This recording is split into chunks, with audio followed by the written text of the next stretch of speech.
We have a whole program of work that under the Safe Spaces rubric. And this is work that is basically addressing the needs of adolescent girls, providing a safe physical space, a mentor, and building critical assets that they need for adult life. The piece that I want to talk about today is a very special one, which is for domestic workers in Ethiopia, in the cities in Addis Ababa. So this is a special activity in that it's a very marginalized group. It's one that's particularly vulnerable.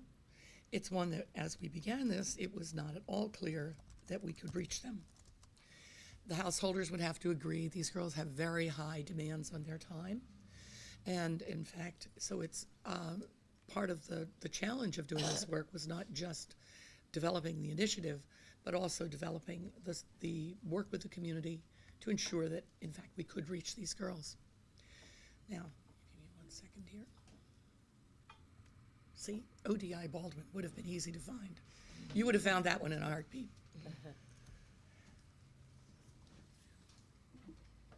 The work began in 2002, and with developmental work, with qualitative research, and then with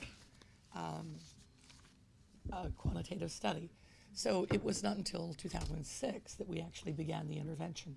And I point that out because so often we want to take on particularly challenging problems, and yet we can undervalue how much time is going to be spent actually understanding the nature of the problem. In this case, understanding the gatekeepers and the good demands on the young women to ensure that we were able to actually reach them. And you will see we will have skipped through the first few slides here.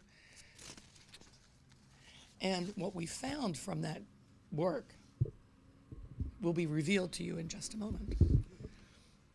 Okay. Okay.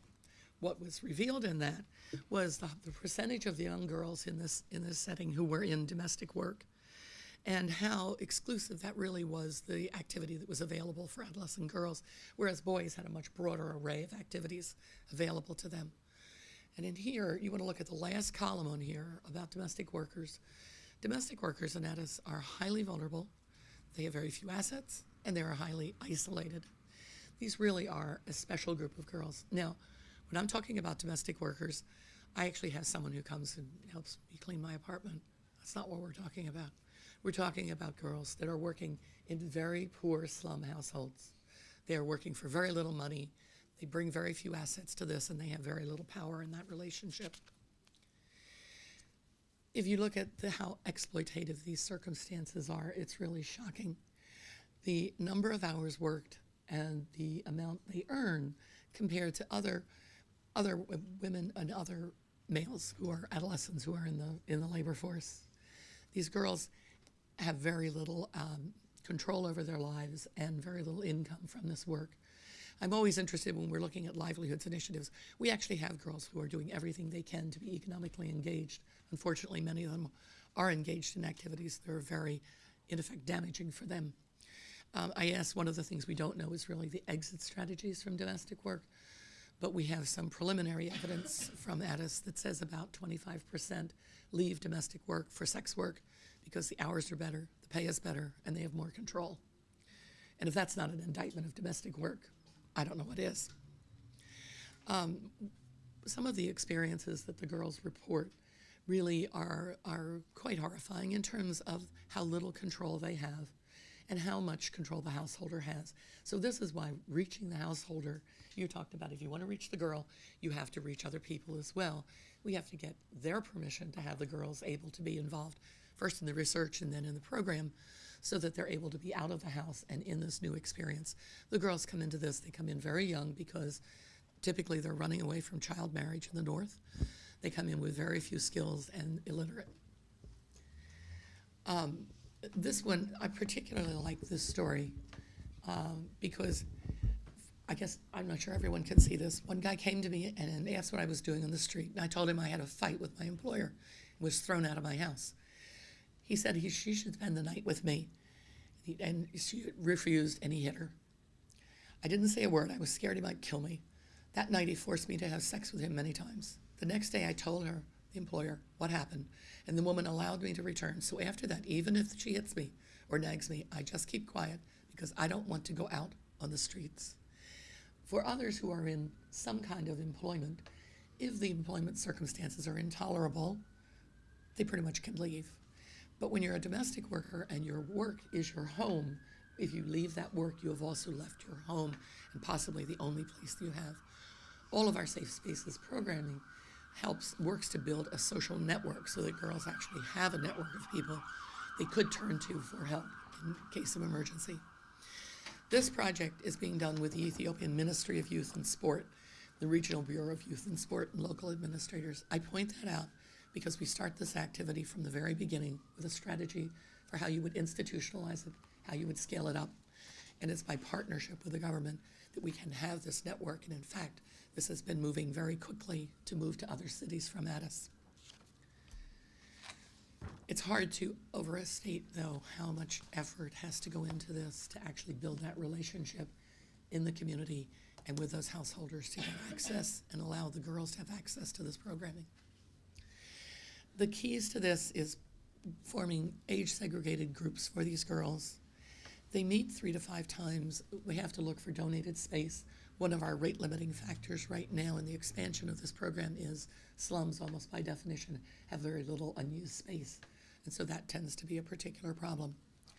The last bullet on here are the components, and this is typically the components of our programs for other vulnerable girls. Education and literacy, life skills, psychosocial skills, the ability to negotiate in a relationship, some leadership skills, a sense of their identity, programs that have an ID card built into them.